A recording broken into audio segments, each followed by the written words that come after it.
Kaya kilo nito sa ano? Sa palengke. Hmm? Ang mahal nito nung ano eh. Bagong taon. Bagong taon, mahal na mahal to.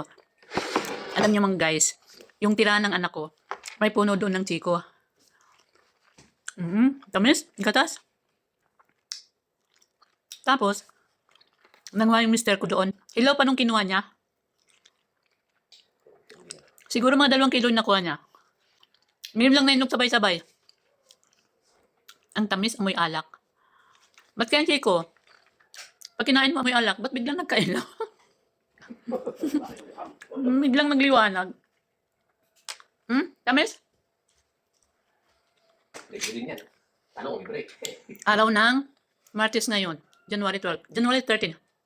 Libre ang tanong. Tamis talaga mga fanatics. Yan. Sobrang namang liwanag ilaw to. Dami ko. Dami. Kada. Ito. Fresh yan. Fresh. Tamis nito.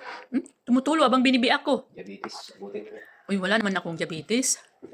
Wala akong diabetes, Pag nag-ano nga ako, pag nagpa-lab test ako, wala akong sugar talaga eh. Mababa sugar ko.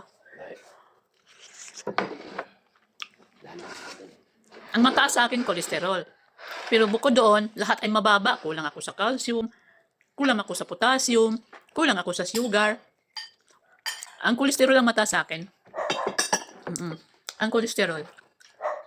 Ito itatanim ko nito. Chiko to mga guys Bakit kaya ang chiko parang buhangin pag kinain?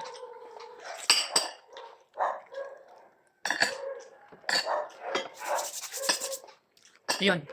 Tamis.